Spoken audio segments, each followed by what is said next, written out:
Hello and welcome to the PC Gamer Podcast. My name is Chris Thurston and today I'm joined by Tom Senior. Hello. Graham Smith. Hello. And Marsh Davies. Hello. Gentlemen, if you had one meal left, what would be your last meal? Tom, as the hungriest person in the I'm room. really hungry today for some reason. I've been hungry for the last few days. I don't want to make that worse, but No. also I do. I think my last meal would just be breaking all the rules of how meals should operate, because no one can really judge you if it's your last meal. So I'd probably layer in some, lemon sorbet, put it in some fried bread, just kind of put a cherry on it for some reason. Wouldn't that just be an awful meal? Yeah, it'd be disgusting. No, but I'd want to experience that awfulness. Maybe I'd just prepare myself. So death would be a release from the sordid horror of lemon sorbet and fried bread. Are you cooking this yourself? No, I mean, well, if you want to, you can. But it's I do. prepared in the optimal way, so... Well, I was going to cook the longest possible meal to cook, thereby, Tactic. That's good. extending my life in a really kind of slightly boring way.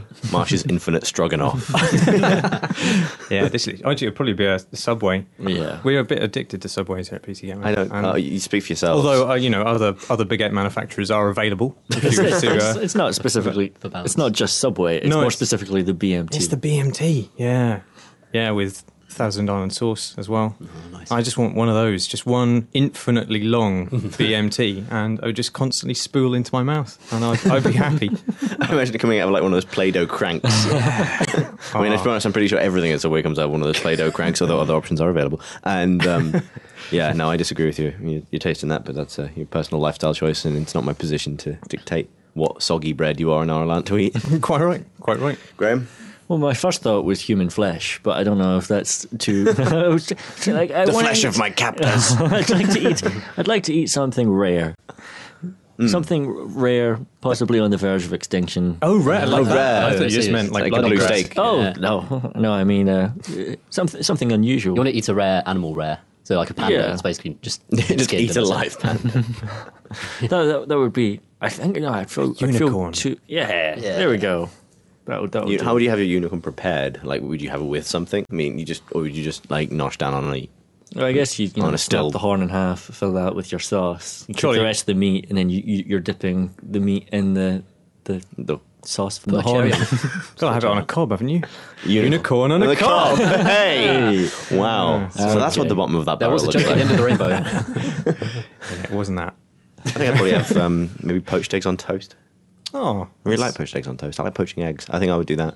I do like poaching eggs. do you add vinegar to it though? Because I do add vinegar, a little bit of vinegar to the I'm water. Not keen on the vinegar aspect. You don't. It's only to help the egg cohere. You don't have to get the flavour too much. Just a little bit. This has become like Cooking Mama. This, It has, yeah, or just Are there any cooking. good cooking things in games? Like normally it's just combining items and putting it into a menu system. Is there I any think actual- Guild Wars 2 system's pretty good. Oh yeah. Like you can. I mean, I remember leveling up from like level 30 to 31 by inventing toast. Because the whole crafting system works on the basis of combining ingredients and blind, right? So you don't necessarily know what you're going to get. You know the principles involved in making armor. You need one underlay, one armor piece, and one modifier, but you don't know necessarily what you'll get. But for the cooking system, it's much more freeform, and it's just based on like how ingredients interact in the real world. They're not fantasy ingredients. It's like parsley, potatoes, and so you just combine stuff, and most of the time it'll work. Like, I invented toast by combining butter and bread. It's not just bread and butter. Well, yeah, there's the implicit heat. It's fire spell on. Yeah. But like that was pretty good. It felt a bit more like cooking. Well, at the very least, I could apply things I knew about real food to the game, and sometimes it responded to it. Worm Online has a similar thing, except it often fails. Unless your cookery skill is really high, you will try to make a mushroom soup and just fail miserably. What does the fail state of that look like? I think maybe Vomit. you just don't get anything. You don't. Your soup there is no soup. You just ruined your mushrooms. Oh man, I can't remember though. it's very sad. Monster Hunter has pretty good. Monster Hunter is not a PC game, but it should be a PC game. I Probably don't know should why be, it has yeah. never come to PC. It's like it would be perfect for the PC market. Never brought it over. Don't know why. They did in Japan actually. There was a PC version of it in Japan, but that has a really elaborate cooking system as well, which is involves proper sitting down by a fire animations and stuff. It's good. Yeah, like in real kitchens. Yeah. The Witcher, I suppose, has like drug making. Yeah, it's more like cutting drugs than actually. Yeah, it cooking, is. It's isn't more it? like cooking in Breaking Bad. Cooking. Actually, that'd be yeah, an that's right. amazing crossover. That'd be good, wouldn't it? Yeah, meth cooking game. Yeah. Geralt's meth lab. Yeah. You get to upgrade your shack from just a kind of thing in the middle of a desert to Yeah. like a proper crack mansion. with like crack slaves. I don't even know what crack slave is. People to do your bidding. Fetch me more crack. In which we find out exactly how many Put it in the episodes crack of Breaking Bad Tom has watched. One. Yeah. Yep. Tom, Hello. what have you been playing? Let's see. I've been playing a bit of. What should I talk about? Mafia 2, maybe, Huh. Oh, which I got for free with another game as part of a deal. And yeah, it's got a really nice city, which you can't interact with at all. Which is it's basically I have the same problem with most open world city games where they put a city in and it's pointless. Yeah. Just for it's a backdrop, but you could achieve the same effect with a lovely skybox and still just and have more happening. So instead of all this AI cranking and background work that's going into making this city operate, sometimes it's better just to have a linear series if you're going to tell a linear story inside an open world city environment. A lot of games make the same mistake. Things like Sleeping Dogs did that as well. LA Noire as well. LA Noire as well, Could have yeah. been a menu. It really could, yeah. Yeah, it could have just been a map screen where you've got a cursor that you plop across to another bit and then you walk there because there's absolutely no point in driving in that game at all. Mafia 2's got exactly the same thing. And to an extent, I have a similar problem with GTA 4, even though I think it's an incredibly beautifully realised city. And there's a lot of value to just watching a sunset on the boardwalks. But beyond that, there's not much you can do in it. You can't, go into most of the buildings. The different sections of the city don't really matter. There's nicer buildings in some part and rough buildings in another part, but that doesn't really have any effect on what you're doing. So, yeah, it's an interesting... People always said the same thing about Mafia 1, but I still really liked that there was the city there. I like it for the atmosphere, and I like it for the way over the course of the game you come to know that city and the different neighbourhoods and how this is the poorer part of town and this is the... and so on and so on. So I kind of like it just for the... I don't know, it feeds into the narrative of the character a little bit, because as the character's learning the city, if they're... Well, in the first game you're new to town, essentially... then you're discovering the city in the same way as your character is. The interesting thing about Mafia is that the city has its own arc, doesn't it? Because you skip forward in time and the cars change, things like that as well. And some of the places change. And the same happens in Mafia 2, I think. And that's far more interesting as well than most cities, which are just static. It must take so much effort to come up with those. It's in Mafia 2, it starts out snowy, and obviously as the seasons change, they have to completely change the textures across the entire city, which is mental. I liked Mafia 1. I haven't played Mafia 2, but I love Mafia 1. And I think one of the reasons for that was it felt like the first open-world crime game to, properly simulate the life of the city, that it wasn't just there as a playground for you to mess around in, like the fact that they really enforced, driving speeds. I quite like that, stuff. actually, yeah. And it was also, the first game I can remember where you could shoot out, the different components of a car, so the windows and the wheels and... Yeah, shooting out the wheels is great. Yeah, and that was all really well... for the time, really well realised, and did have this much bigger sense of being a real place. So it didn't matter so much that it was a boring place in some ways, right? Compared to GTA 3 or Vice City, because I felt like I lived there. I don't know. Because I remember the plot of the original Mafia as being great and having a really surprising ending and all the rest of it. Is Mafia 2 up to scratch with that stuff, or is it? I don't know. It's very typical gangster story so far. I'm only a few hours in, but it really is just ticking all the Mafia story boxes in order. You're a kid who was served in the war, fought in Italy, got to know some gangsters there who you then hook up with back in the city, and then you go on to slowly you're absorbed into the family and become more powerful. It's the same as The Godfather and every other mafioso film you've watched. So there's no interesting twists to it yet at all. Whereas the first game, I think, was quite famous for having a really genuinely interesting, twisty story. Yeah. So far it's just quite cliched. And the missions aren't very interesting either. Is the trouble, having an open city kind of feels like it is used as an excuse for missions not being interesting. So in GTA, there's a lot to just drive from point A to point B, have a shootout, drive to point C, and it's not checkpointed or especially well designed or interesting, and the same templates were used over and over again. And the excuse is, it's in an open world, and you can only do so many things with it. But I think it's not really a very good excuse at all. If you have a city, and you should be able to use it in more interesting ways. I know. I do agree with you, but I also think, particularly GTA and the first Mafia game, they're interesting driving games. Like GTA 4, a lot of people disliked the driving model, and I loved it. I thought it was really kind of bouncy, and you could easily do donuts accidentally, and it felt more like they had imported the driving model from Blues Brothers, and that's an awesome idea for a game. And the same with Mafia 1, because of the strict driving laws that you had to abide by. And when you did get into a chase or somebody was pursuing you, and you felt there was a real tension about whether you would break those laws and potentially get more heat.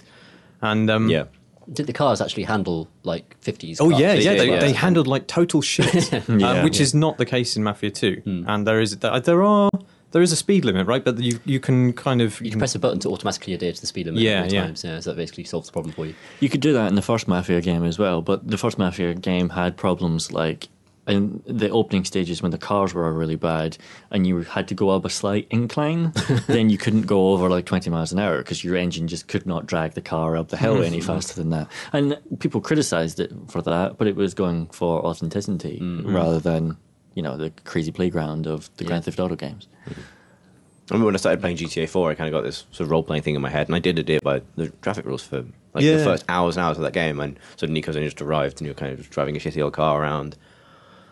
It's, I guess, Williamsburg or whatever the equivalent part of Brooklyn is. But like that, I really liked. And then I remember the very first time I ran someone over like by accident, and they kind of bounced off in the kind of hilarious way off but ragdolled properly. I felt horrible. And then you sort of cut to 40 hours later playing that game and just driving a sports car down the wrong side of the pavement and you learn that I could have been doing this from the start of the game, and I probably would have finished it faster. You know what I mean? Like, it wouldn't have actually meaningfully kind of punished me at that point beyond a little chase and a... That's interesting because I think it's almost the exact opposite way round. In as much as that driving model makes even the shittest cars just terrifically fun to drive. So there's not usually. I mean, there's usually in open world games prior to that there is all that. There's a gradient where you get just a crap car and then you're waiting for fucking ages before you get something half decent. And that entire part of that game is just relatively unenjoyable compared to when you get sports cars later on. But in GTA 4, by having that wacky, unreliable driving model, it made everything just fun. It was just fun. I certainly preferred the car chases earlier on. They felt tenser because you have this sort of crap old... It's interesting you say that you did all the speed rules because my sister plays loads of GTA. And she always played it like a good citizen. She didn't do the missions. She just drove around the city and treated it like a city. And she'd go around the shops, and then she'd come out and she'd park her car in the correct place. And she'd get stressed if she dented someone else's car, and she'd go out and drive off. Her equivalent of a drive-by was to nick a car while parking. Then she'd drive screeching out of the car park to try and get away before they discovered that their car had been damaged. And she continued like this until one point where she climbed on top of a roof. And this was in GTA 3. And she realised that no one could see her, or that the AI basically didn't recognise that she was there. She found kind of like a broken rooftop in the game. And I told her that she could spawn any weapon she wanted with this cheat code. And she spent the next hour and a half rocket launchering every passing car, and all the kind of driving nicely went straight out of the window, and she became a mass murderer for like an hour just on this rooftop. That's a terrifying glimpse into your sister's morality. I was like, wow, I didn't know you had it in you. Obviously, punishment does work as a form of terror. Or at the very least, society has a function, and it is to observe one another and make sure we don't do that. Yeah, I think her logic was, what happens on the rooftop stays on the rooftop, and as soon as she got off the rooftop, it was back to nice driving again. It's a little bit of a stress relief. I suppose you have that equivalent thing. It's the end of the play session, going on a rampage after you've saved, and then not saving when you quit. Into a police chase, yeah. Yeah. Going out on a high. I think Grand Theft Auto 4 was really hard to observe the roles in because so many of the NPC drivers don't. Yeah. Like people, the cliche of talking about these games is to say, the city's as much of a character as as the characters are, but the city in GTA 4 actually has a personality. It is really fucking angry. Like, everyone just screams at you all the time. And if you pull up behind a car at traffic lights and wait for the red light to turn green, then half the time the car behind you will smash into the back of you because they'll misjudge the distance. Or they'll pull up behind you and then immediately start yelling at you, honking their horn, and then they'll nudge forward and they'll bump into the back of you. They don't seem to recognise that they're not waiting behind you, they're waiting at the lights. Mm-hmm. And I've played that game for hundreds of hours not doing any missions, but if you just stand as a pedestrian on the sidewalk for 3 minutes, someone will come up to you and start punching you in the face. Like, other pedestrians will just come a fight with you and stuff like that. Which is makes it hard to be a decent citizen when no one else is, which I think was probably a conscious decision on the part of the designers to either partly to satirize New York, but maybe make it okay for you to be an asshole back. Mm-hmm. Yeah, that's interesting. Graham, what have you been playing? Well, I guess, should we explain why we're not talking about the game that we've all actually been playing? Oh, yeah, we did this last week, and I guess the same principle applies. We are recording this right before recording our Bioshock Infinite spoiler podcast because it is basically impossible to talk about the game without spoiling something. So yeah, like we'll put both up at the same time. You'll be able to go on the site right now and listen to the other discussion as we all reach around in our recent gaming history to find something else we've been playing. But that's why. Yeah. So the other thing I've been playing is Red Orchestra 2, which I played with Martin and Tom Yeah. last night. Yeah. Oh wow! There you go. Yeah, we should talk about that.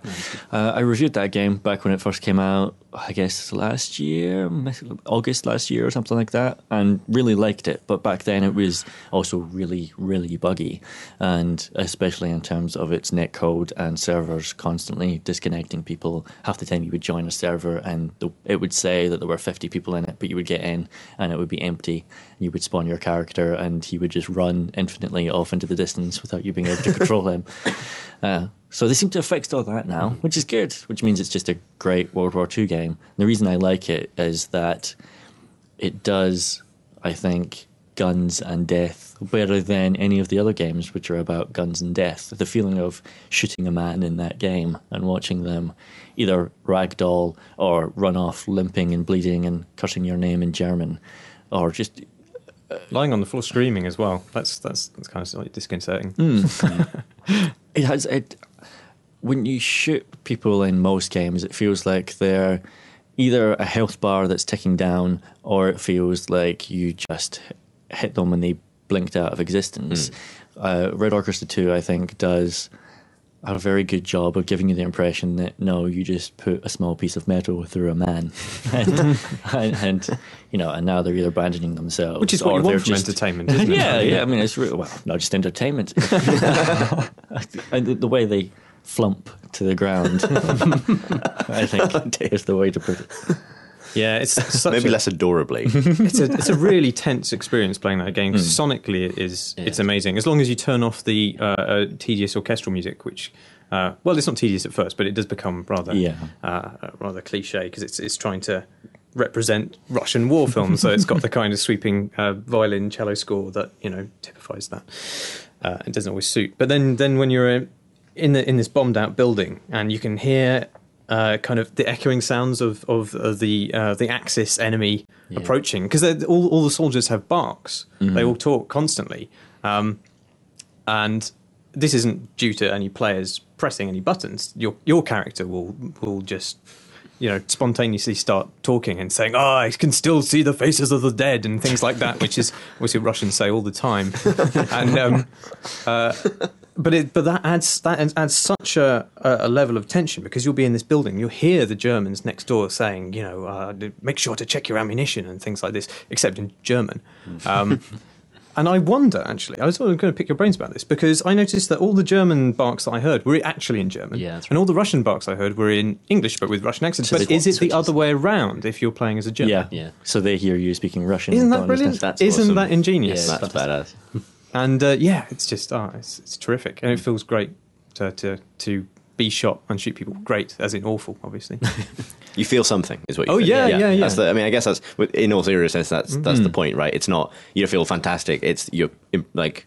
But And it's when- also We shoot a lot of people in this line of work, and it's nice to feel incredibly it. satisfying, though. It's almost guiltily satisfying, is it? Because it's such a kind of fraught battle, isn't it? You're Yeah. firing shots, boom, boom, boom, against each other, Yeah. and then one of you will go down. You're just like, oh, that was thank God, so yeah. close, Yeah, and that's right. hearts in your mouth. What happened to Mutton? He flumped. I saw him flump. I saw his body I flump still see his face as he flumps. as he flumps. And the guns are such so beautifully animated. They're such mechanical things. They clearly Trip are obsessed with their guns, but they've modelled the rifles, and they've got the 5 bullet clips that they actually used in Russian rifles. And you see them hammering it in, just slightly desperately. The way their hands animate is just always slightly fumbling. And you can even adjust the sights depending on the distance from you to the enemy. So if it's more than 200 meters, you can tweak a button on the side of the iron sights to adjust for the distance. They've all accounted for bullet drop and things like that. So it's this kind of mechanical sense of heaviness to every single weapon and the way it fires. It makes it a terrific shooter, just And there's mechanically. the suppression system as well, where if bullets are going past you, or somebody near you on your side has been killed, or there's shells landing around you, your screen goes grey and you become unable to kind of aim properly, and it does effectively panic you in a really kind of Yeah. Yeah, and it's a clever way to stop camping as well, because and it creates these situations where you come up against another person, and it is worth just firing wildly. Like if you've got a rifle firing from the hip, even at 10 feet, you're not going to hit them in this game. But it's worth just firing anyway, because you'll throw them off and cause them to be afraid, and they're less likely to hit you. I love that. I think my favourite moment from last night was when you were killed near me, and you were like, "Oh, I'm dead," but I could still hear your character screaming and crying, and I was like, "Well, not quite dead." Would you like me to mercy kill? I really like the realism mode as well. We were playing action mode last night, which makes it a little bit more accessible and turns down the damage and stuff like that. But in realism mode, it does things like takes off the player names above friendly soldiers' heads and turns off the little kill counter in the top right that tells you whether you've killed someone or not. So you'll be in a burnt out building on the 4th floor looking at the windows on the building 200 meters away, and you'll see just like a little flash by a window, and you'll fire and you think, I hit that person, I'm sure that I hit that person, but you don't know if you killed them or if you just injured them. They might be bandaging themselves, they might be slowly bleeding to death, or it could be someone on your team. You might have just shot a friendly soldier. And I really like that just layers another level of tension on top of the whole thing of just, do I take this shot, do I risk shooting this person knowing that it might be someone on my team, or that kind of thing. It also gives you a sense of just how kind of moronically suicidal most of the conflict on the Eastern Front was. Now you've got these massive open spaces in the middle of, I don't know, where is it, St. Petersburg or somewhere like that? It was Stalingrad. Stalingrad. And it's just this huge square with some small walls in the middle. And you're meant to take that square. Yeah. You're meant to occupy it. Yeah. And you just think there's maybe 1,000 windows around that square from which any man could be shooting you. That's right. Not a terrifying, good place yeah. to be. I would probably kill myself, frankly. Yeah.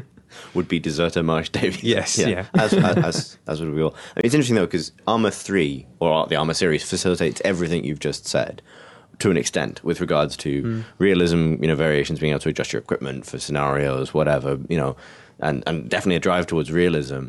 But watching you guys play Arma 3, like you and Tom, Martin, the other day at lunch, there was no tension. No. To that, like you're describing, you got shot through a windshield of your Jeep or something, Tom, and Instantly dead. Yeah, and you're just like, I've been shot through the window. Oh well, It's because I think maybe something about the way you reset that game makes it that an unsatisfying gameplay loop. Like in Red Orchestra, you die, you do respawn. So dying is still a matter of tension, but it's not one of just crushing disappointment and irritation. Whereas in Arma, if you've been playing for 10 minutes, you haven't seen anybody, and then Tom just dies. Okay, I'm not going to complete this mission by myself, so we're just going to start again. Somehow that's not. I I think appreciate the range of the conflict has a big thing. So, like modern warfare takes place at almost kilometre long ranges sometimes, sniper rifles. Whereas the Second World War was fought at these kind of 100 metre, 200 metre increments, especially in Stalingrad, where the one of the Russian strategies was to get as close to the Germans as possible to stop the Germans from using artillery. So if the Russians were fighting close quarters, the Germans wouldn't level artillery against their own people. So to avoid the risk of friendly fire, they would not fire on those locations. So the Russians would get as close as they could, which is one of the things that they actually shout in, one of the things the Germans shout to each other in Red Orchestra 2 is that the Russians love, dishonourable scumbags love to fight dirty and fight close, which is absolutely true. But that makes for far more intense encounters when you're actually right next to each other in rooms next door, which rarely happens in Arma. Normally you're on a hill, and they're on a different hill a kilometre away, and they're a tiny little blip, and if you do kill them, then it doesn't feel like you've shot a man, it just feels like you've turned that blip off, like Graham said. I wonder where war games are. Sorry. I was going to say this is why DayZ is such a powerful experience, because it takes all the things that are good about Arma's simulation and then adds tension to it, because the enemies aren't always thousands of meters away and blips you're turning off. They're zombies, and you'll be rooting through an abandoned building trying to find a tin of beans to keep yourself alive, and you've been alive for 15 hours now, so you've got valuable equipment, and then you'll hear a groan somewhere else inside the same building as you, and you know that's a zombie, and you know if you make too much noise now, that zombie's going to come attack you. And once he's attacked you, if you shoot, then your gun is going to alert probably 30 other zombies from the hills around you to come chase you. That adds all that tension of creeping and noise and the things you get from Red Orchestra, which you don't get from Arma when it's just mountainsides. I like the notion that zombies are the solution to modern warfare being boring. Yeah. Well, where is it going to? Where are games going to take Modern Warfare? Because drone warfare is going to be just become. Well, drone warfare will become video games. So Well, yeah, the modern two warfare things will are coming become at the same video time. games, I guess. Yeah. When, or at least the film War Games. Yeah, which is a kind of interesting thought. Maybe we'll see more World War II games again, when people kind of realise that Modern Warfare is quite boring to play and go back to older conflicts in search of more interesting scenarios. I mean, I was thinking of something you said, Martin, on a previous podcast about sort of perceived realism versus actual realism, and I wonder if that applies to Red Orchestra in that way. 'Cause Oh, obviously, yeah, you know, absolutely. people experiencing shell shock don't actually probably see the world in black and white. But it's, again, right, it's not about accurately 100% representing real experience. It's about representatively expressing something. Yeah, I definitely find that. I mean, not to be too hard on Arma. Arma has lots of things going for it. It's a much bigger world, for example. You can do a lot more things in it, and you know, in terms of dynamism, there's a huge amount that is possible in comparison to Red Orchestra. But moment for moment, Red Orchestra feels a lot more real. In inverted commas, you know, it's certainly a much more moving experience, I think. Yeah, it sells a cohesive fantasy, whereas Armour is fantasy is quite stale. It's quite clinical, isn't it? It's realism for the sake of realism, as in getting the numbers right without actually delivering an experience or kind of. You can change the art of a landscape or the composition of a landscape to make it an experience rather than just a clinical map. I think that's what Armour feels like, you know, telemetry rather than, you know, created thing. Is there maybe a case where with Red Orchestra the experience and the tension and so forth are provided for you? They're a much tighter experience, whereas in Arma 3 Sandbox. it's a sandbox, it's a tool set, and you can kind of manufacture your own tension by, well, for example, Evan loves playing Arma with a big crew of people, and he does 20-man games, and they go on helicopter raiding missions and so forth, and that's obviously very tense. But I think you've got to put together the scenario beforehand and take it seriously enough, and you know, be trying to, you got to dress up beforehand a little bit. It's funny with that. I played a bit of PlanetSide 2 with the PC Gamer outfit, give them a plug, last weekend. And interestingly, I think that's a game that's realistic in no way, right? Shooting a man in PlanetSide 2 does not feel like shooting a man. It's very much health bar whittling with the shield system and everything else. And sort of, especially playing as Terran Republic with the low damage, rapid fire guns, it feels very you don't feel like you're putting metal into people. But when you've got like stern but understanding commanders like shouting at you over the internet, it does actually come together and feel much more human. And I think it is that sense of when you have the weight of expectation on, like, it doesn't really matter.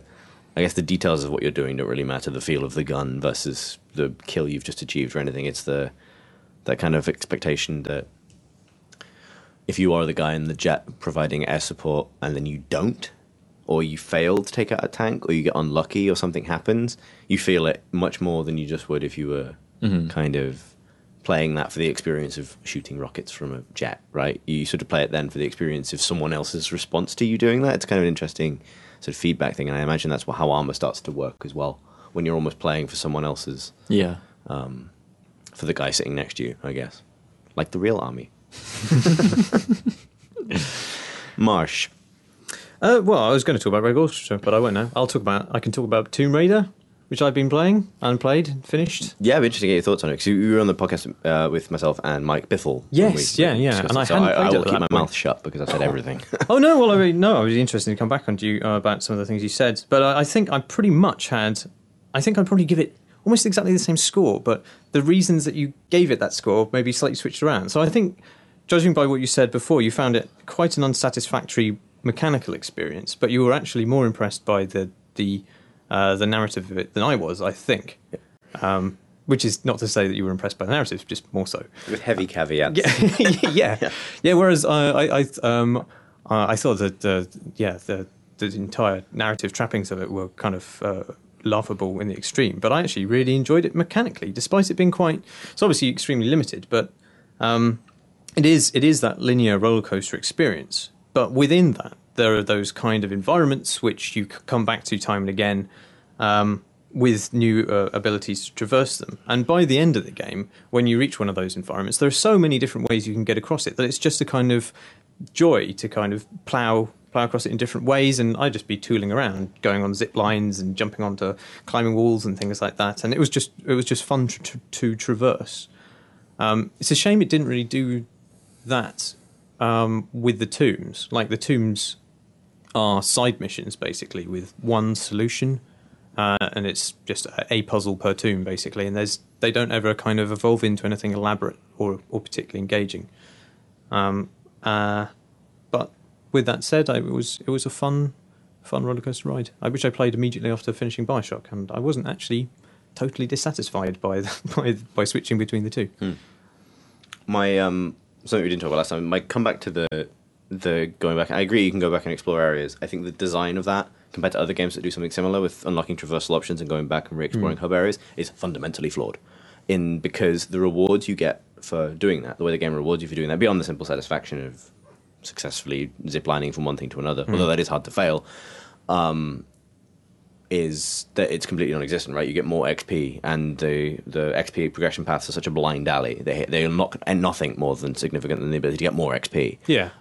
It's a complete skin box kind of backward. There is no reason to start going back to explore areas of the game until you've finished everything, and because that's the most efficient way. Efficiency isn't everything, obviously, but if you wait till you finish the game and then you go back to the first area in the game, you'll then be able to do everything in that area of the game.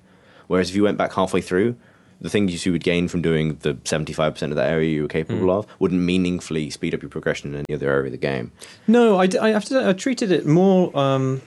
Usually in games, when there's a linear narrative thread and some options to go back and tool around, I just complete the narrative first, then go back, because usually I'm engaged by the narrative. But I found Tomb Raiders, I so didn't give a fuck about anything that was going on that I was quite happy to go back, and I just thought, well, I fancy doing a bit of tomb raiding right now. I'll go back and do one of the side missions. So I was actually going back to explore stuff that I'd unlocked, simply because I remembered that, there was that thing I couldn't open before, I probably now can, just to have a kind of variety of experience while I was playing it. And it's very pretty. I think it's extremely pretty. And I'm impressed by the competence with which they've designed those levels. Like, I agree that there are flaws in the way that they incentivize you to go back and explore them, but just the physical construction of those levels themselves, with the many layers. And one of the opening kind of hub is on this kind of hugely vertiginous escarpment leading up to a mountain, and it's just an impressive design feat that they've managed to create such a layered and natural feeling structure, which is actually just a playground for your abilities that unlocks in stages. Just that kind of that trick that they pull there is just very impressive. Maybe not from a player's perspective, but from a kind of like somebody looking at it and thinking, how did they build this? It's that thing of like, and I would stress I gave it a good score. I liked it. But I feel like the experience ultimately provides to the player is kind of what matters. And I thought there was nothing in its traversal mechanics, as satisfying they were, that was actually interesting in terms of challenge, right? Like, it's a one-to-one relationship between button presses and corresponding environmental objects. So you press this button for climbable walls, you press this button for zip lines, you press, you know what I mean? And that is satisfying in a very basic way, but it is not challenging. I found it like it's a tremendously easy game. Like, I wouldn't find myself and within that system, there are no gradations of success. It is impossible to be good at Tomb Raider, this game, right? Yeah, it's actually possible to be good at Crystal Dynamics' previous Tomb Raider games, where you can be faster or slower. In this, you either fucked it up or you haven't. Well, I think what you mentioned in the last podcast, where there's lots of forced fails in it, which is the most aggravating thing. You're like, oh, fuck off, Lara. I wouldn't have thrown myself down that cliff again. Yeah. I've said... I was bellyaching to you in the office about this, but I found Lara herself to be extremely irritating, and I'm not quite sure which of the many possible prejudices that I have that plays to. Whoa. Okay. But like, I think it's a shame, because I was really kind of ready for this kind of gritty reimagining of Lara, as was promised, and I like the sound of this arc of somebody who's quite naive and vulnerable, becoming the badass that she becomes later on.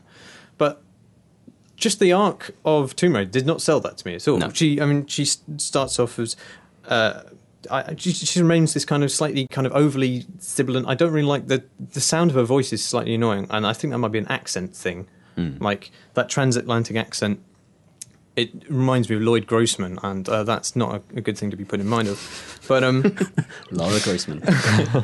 but also she's not she's not funny ever, and she's never witty, and I think that's what really sets her apart from every other appealing action hero ever made. Like Nathan Drake, who is basically the captain from Firefly, would make each one of his kind of dialogues interesting and engaging because he'd be constantly cracking jokes or saying something sarcastic.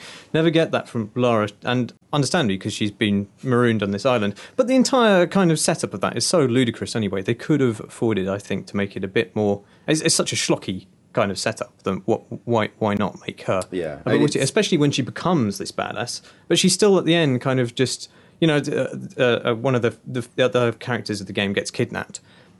And every time that Lara sees her being dragged off somewhere, and then she could be kind of like the other side of the map, there'd be a big ravine in the middle. She just shrieks, Sam, Sam, Sam, and you're like, why are you blowing your cover for a start? That's not going to help. It's really kind of weird.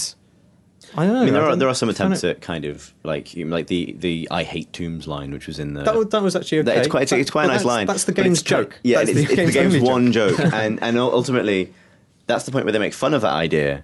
But it's true. Lara Croft fucking hates tombs, and the broader problem is that she is not allowed to have fun with what she's doing ever. Right? You know what I mean? Like, there's no sense of enjoyment there, or satisfaction in her. That she as a character is satisfied in the way that she is developing, right? Like, it's telling, and without spoiling anything, the game actually ends, despite her strength and her growth and the changing her perspective, ends on a note of contrition. She's sorry about something at the end. Like, very, very specifically sorry for doubting a different character. Well, you can say it. That's not. Is that a spoiler? That's not really a spoiler. spoiler. Not really a spoiler. Go on, say it. She's sorry she doubted her father. She wants to become her father. She wants but now she wants to become her father. Yeah. Previously she wasn't sure, now she does. And even then, it's kind of like her enjoyment in being Lara Croft, Tomb Raider, is so heavily caveat laden. She's never allowed to have any fun with it, which means that the game itself can't ever escape being a bit drab. You know what I mean? Like, for me, I don't know. I haven't played the game, but a couple of things I'd like to quiz you on. What's Lara's move set by the end of the game? Like, I know that it's an origin story, and she's leveling up and gaining powers, including some iconic powers from the other game. But she gets the double jump, and then she can turn into a ball. And then well, there's like part of how Lara Croft's personality is partly defined, and all third-person action characters' personalities, I think, are partly defined by how you move them, how they feel to control, like Dante in Devil May Cry, or Marcus Phoenix in Gears of War and stuff like that. And Lara Croft has always been about rolls and backflips and side flips, and she's a little bit leapy, and that's not, in keeping with the gritty, realistic style. But if you lose that stuff, like, that seems like you lose so much of what actually defines that character. Because she's got, Lara Croft as a character traditionally had 4 traits: her figure, her double guns, and her, English rich accent, and the fact that she flipped around, like, crazy. There's, the dodge move, or the kind of... What was the mincing that you just two both did? We were both poised to butt in, then we had a kind of poise off. Okay. Yeah, indeed. We both did increasingly large woodland animals. I recognise Chris as the alpha male. Back off. And I now own the Badger Den, where we record this podcast. There's, a good example of that would be the move that I guess comes in to replace a flip or a roll, like a dodge move in combat, where previously, you would backflip out the way of a tiger or whatever. Now it's literally called scrabbling. Like, she scrabbles for, like, she's like almost like on between cover or whatever in a gunfight. It's the equivalent like the roadie run in Gears of War, or the quick dash in between cover in Mass Effect or something. Is this kind of like almost stumbling onto all fours, but not quite scrabble for the next piece of cover. Which definitely, it's beautifully animated. The whole game is beautifully animated. And one of its strengths, actually, is that she's one of the few video game protagonists that makes it look hard to climb things, which is, it's rare. Like, you normally it's hard to climb things, right? It requires a lot of upper body strength, and it looks like it's, she is strong, but it looks like it's taking something out of her to climb up onto ledges and things. As you press A. As you press A, you the player, your experience is, obviously you can't fail either, right? You just press A and she mantles, but she looks like she's having a terrible time doing it, and that's the game's point, right? But it's my argument is that entire effort, to an extent, is a bit of a blind alley in terms of creating a meaningful experience of playing a game when the player has no control over whether it's easy or hard for her to do things. Like, in old Tomb Raider games, it is perfectly possible to play Lara Croft who can flip and jump around elegantly everywhere, but is nonetheless bad at it and falls off things or whatever. Whereas in this one, you can only play Lara Croft who is bad at things but ultimately successful, right? Okay, yeah. I totally know what you mean. It is a reinvention, but I think that's the game's most successful one. Really? Yeah, turning her from a gymnast into a rock climber, which is not. It's not a downgrade. It's just more of a kind of. It's a side grade. It's a side grade. Yeah, she's got an ice pick now, and she uses it to kill people. Marcus Phoenix's fast movement, head down, big footsteps, thumpy. Bayonetta is very slick and sexually aggressive, and Dante is basically the very same character. Yeah, and it's weird that Lara Croft's gone from flipping around, happy, aggressive to scrabbling. Yeah, well, I don't know, you see, because my dad's a rock climber, and so I innately think rock climbers are kind of badasses. And so that kind of it's more kind. It's not just her animation set. Like, there's a lot made about the fact that she's gone up Snowdon and done all these other kind of climbs. Snowdon, which takes an afternoon. Well, yes. But look, rock climbers to me is like Sylvester Stallone in Cliffhanger, say. Yeah, where, but, he's climbing on things for real and it looks hard, but then there's a certain...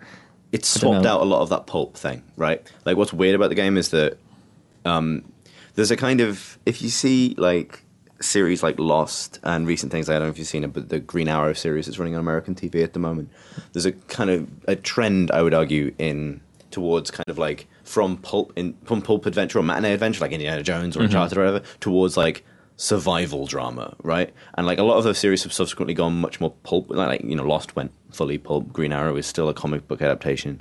And Tomb Raider, despite starting off as this ostensibly gritty kind of survival story about a young woman killing deer to avoid starving to death, which it totally forgets about. It totally forgets about. And by the end of it, it's full blown as matinee adventure as the series has ever gone. Like, without running up to people with full body armor and shotgunning them in the belly. and that's and that's in the non kind of batshit side of that story as well, given the direction it goes. So like, it's a sort of, it's like people want things to be more grounded and more real, but they don't want to give up the part of that story that allows you to have crazy shit in at the end that facilitates your last boss fight and everything else. And so you end up in this awkward middle ground where you've created a more grounded character, but the thing they're doing is still fundamentally ridiculous, right? Like, I think, Mike, can I totally change the subject? But I think it's in the running for one of the worst lines of dialogue this year, including and that's taking into account really, because I can talk Aliens, about a game shortly where oh really? Well, it's I think it's right at the beginning. Let's just say they're talking about the Dragon's Triangle, and the character says it makes the Bermuda Triangle look like Disneyland, and you think, well. No, it doesn't. Don't write that line. Don't write that line. Yeah, bad. Yeah, there's something. I'm not quite getting at it. Maybe we'll get at it in this podcast. But like, there's a naivety, I think, to that kind of school of adventure storytelling where it hasn't quite addressed the problems with its own kind of logic. Where you try and tell something more realistic, but the amount of things Lara falls off, right? You know what I mean? Like, snapped angles you know what I mean? Like, it's sort of trying to have your cake and eat it with. And it requires such a suspension of disbelief to really believe in that world, more so than I think traditional Tomb Raider. Yeah, where it's sort of taken as granted. It's the level of storytelling from Resident Evil, but without being the level of kind of fast that you can openly mock it like you can Resident Evil. Yeah, you'd have to be so charitable to really, really get into that cast of characters in Tomb Raider. Yeah, like, and they're all just every single one of them a terrible cliche. Yeah, which is galling. Anyway. What have you been playing, Chris? I was going to say I've been playing Defiance. Oh, sorry. Well, yeah, for review, and the review will probably be going up shortly around the time of this podcast, so hopefully no review spoilers. So Defiance is a sci-fi MMO shooter thing. It's a bit like Borderlands, but with much heavier MMO elements, which is designed to start tie-in for a TV series, sci-fi TV show that is starting relatively soon, I think, on the Sci-Fi Channel. It's this multimedia project thing. And I reviewed Aliens Colonial Marines, and it is the worst written game I've played this year. Wow. Yeah. Like you would think, and a lot of my criticisms of the game, which I might get to briefly in a sec, are based on the fact that I don't think it gains anything from being tied into a TV show. In fact, I think being tied to a TV show hamstrings it in a bunch of ways. But you'd think one of the things that having that access to the Sci-Fi Channel and this team of writers and actors and everything else would give you would be like an access to a critical area of writing and storytelling that games maybe don't tap into often enough. It's a game where this is a conversation, for example, that happens between two characters. Later in the game, you play a mute. Whoever you are, you're mute, and you kind of follow these characters around. You hover on the back of cutscenes, but you're addressed by characters sometimes. So you address a kind of older male scientist character who is a bit of an asshole. Is talking to a female mercenary, alien mercenary lady who is kind of feisty and sassy and everything. She's been your sidekick so far, kind of thing. And they're arguing, and he says, "Just stop. Your anger isn't intimidating. Frankly, it's sexy." Then he turns to the player and says, "Where did you find this saucy vixen?" Like you haven't used that line before, Chris. To which the player, looking the person in the face, says nothing. And then the mercenary lady replies, "I'm going to punch you in the face." But then doesn't. Is this all voice acted? Yeah. Oh, okay. Yeah. I haven't done the intonation quite No. because It's a shame. I thought that would be no, it's not quite as monotonous as that, but everything else is as dreadful as that sounds. And like, I mean, I've got with the review kit for the game. They sent us a screener DVD of the first episode of the series, and I'm going to go home tonight and watch it. But honest to God, if you can't get that right, like if you genuinely think that it is acceptable to say, "Where did you find this saucy vixen?" Defiance. It makes Alien Colonial Marines look like Disneyland. Jesus. Oh God, like a myth, like, you know, give me save the high-fiving for the bedroom Marines back. I'm sorry, Gearbox. Oh, what was the other? Oh, we were having a good chuckle at the Battlefield trailer, because there's that. Oh man, I love that guy. What does he say? It's like Someone's got to gnaw the leg off to save the back, and then he says that twice. the most unlucky man getting nearly every one of his limbs trapped in various different items of furniture and rock falls. Oh God, But, like if you're gonna do the kind of like bookended with a flashback, like epilogue, prologue sequence where, like, you know, we're going to tell you the story about this guy, how this guy came to have his leg trapped in a car that's sinking to the bottom of the sea. We'll tell you the bit earlier in the same day when he had his other leg trapped under a helicopter. Like, oh, Captain gets his leg stuck. When will you learn? He's really cheerful about it as well. Yeah. Well, he knows he's the wolf, doesn't he? You know, he's like, No, I thought they were collectively the Save wolf. the pack. Like the four of them were the wolf, and he was one leg. He was No, one it's more. a leg who gnaws. It's a leg who gnaws his own wolf off. I don't know. I'm saying Yeah, it's not a very good metaphor, anyway. no. But you can imagine like him in other scenarios in life. Like they've all been for a really huge dinner, and they're all sat there like lolling about after a massive lunch, boozy lunch, and he doesn't really want to go back to the office, and he's like lolling like the wolf's got to gnaw his own leg off. Leave me. And they're like, shut up, getting in the Humvee. Yeah. Anyway, Defiance is yeah. So yeah, it's kind of like Borderlands in that you drive around a brown place and shoot aliens with a sort of wide variety of lootable guns and things. It's third person, not like Borderlands, and its MMO aspect is mostly in the fact that you just see other people driving around. You're not really encouraged to team up very much, although there are Rift-style kind of events that get plopped into the landscape, which is mostly just whittling an enormous health bar of like some alien pods or something. It's... I'm trying to think of the most concise way to kind of sum it up. It's like... It doesn't have the supporting like loot system from Borderlands or the basic satisfaction of getting new and better stuff constantly to make you put up with all of the things that don't quite work. And given that its big promise is this ongoing tied into a TV series thing, and that story is so uninteresting, you start to run out of reasons to do things. Actually doing things in it is all right. You know what I mean? Like, I'm not having an awful time with it. You know, and I don't think I would continue to play it. It doesn't. Do you think it has a future? That's the key with like an MMO like this. This is a tricky thing because like they're calling it a soft launch.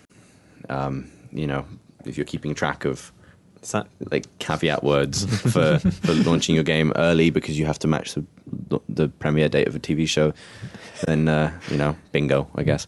But like the like it clearly feels like it's like I feel like it could be. What are you two doing? nothing? You're playing Nothing. aggressive footsie under the desk over there. I was adjusting my legs, and Martin got a bit excited and decided that he would. Tempting. You can't put it in front of me. Yeah. Where did you find this saucy vixen? But yeah, like in terms of it having a future, it depends. It obviously will need people to play it, and it's not subscription based, so it's kind of but they are selling like a DLC season pass and things. So the plan for it is clearly you buy the box and you will keep wanting to pay for content to keep the servers up and keep it running and things. And the players I've spoken to in the game, some of them seem to be having an all right time, but there's a lot of kind of like, oh, is that it kind of feeling, especially when people realize that it's not an especially large game. It's all set in like the Marin headlands of San Francisco post a terraforming accident, which has the kind of unfortunate side effect of making it look like it was shot on like a weird California backlot, like every science fiction TV show. Of a certain budget range. They're all right? shot in Vancouver. Oh yeah, of course. Well, I mean, Sorry. but like you know what I mean. It's got like kind of like you roam Scrubland in a Dodge branded ATV and shoot bug monsters that will probably be in one episode of the series per season for CGI reasons. The rest of the time you spend shooting men with face paint on. Oh yes.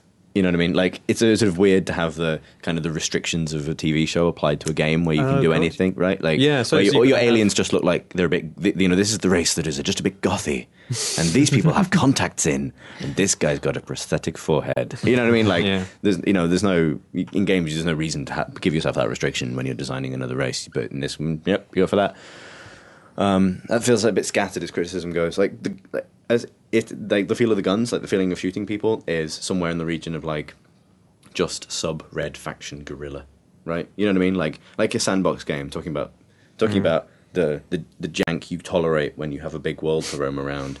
Is it better or worse than PlanetSide 2? It's actually tricky. It's What do you mean? You're talking gun- just about the shooting? Just about the Oh, shooting, right, the like, guns. it's I'm assuming the game itself sounds worse than PlanetSide 2. yeah, it is worse than PlanetSide 2. I mean, certainly less it's- interesting. But how do the weapons feel in terms of? They're broadly comparable, I think. Worse in some regards. One of the things it suffers for is the fact that there are lots of weapon types. Your character can use any weapon type you like, so submachine guns, shotguns, blah, blah, blah, blah. Some of them feel dreadful, right? Like a lot of the assault rifles just feel crap. Whereas like the submachine guns kind of drain their entire clip in this kind of like burst and do a lot of damage. And that's quite satisfying. Like it gets deeply repetitive, right? That reload rotation gets sort of ingrained into your brain, and there is nothing kind of tense about it, right? I was talking about the feeling of putting a bullet into someone earlier. There's nothing kind of satisfying about it because you're predominantly fighting monsters, most of whom fall over in one clip or more. It feels more like mopping up than PlanetSide ever does. PlanetSide suffers from maybe your shots don't have enough impact, which this doesn't, but that's because you're gunning down monsters with terrible AI, which is dissatisfying in a different way. Yeah. You can sort of team up with like 4 other players for like staged like co-op combat missions, which just to drag you through a series of kind of like arena combat encounters in like ostensibly an instance with a boss fight at the end.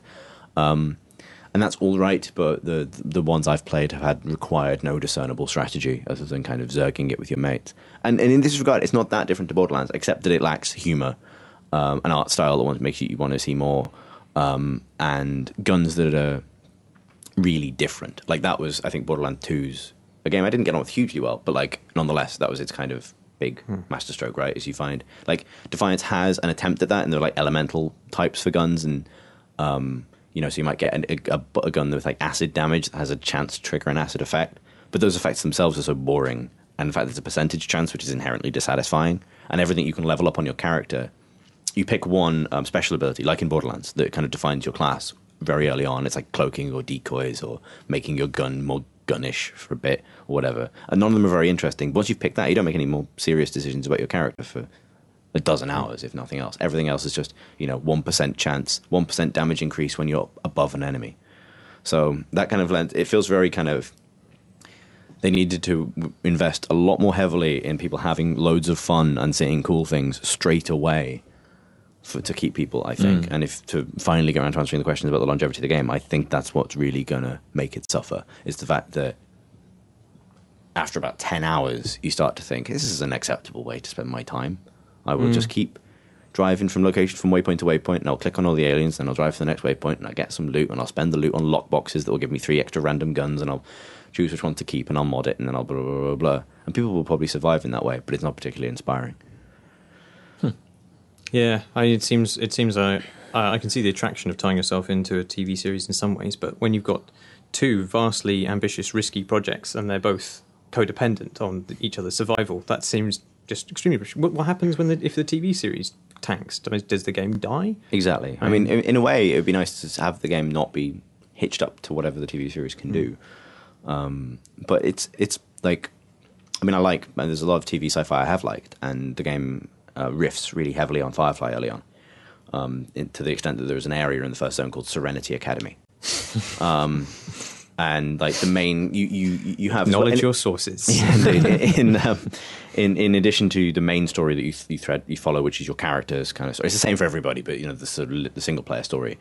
You can do what are called episode missions, and I think one of these will get added to the game for every episode of the TV show, where you normally join up with characters who I now know are the lead 2 characters from the TV show for a mission or whatever. And it's a linear story; you don't really make any choices in that, but you get to interact with those characters as well.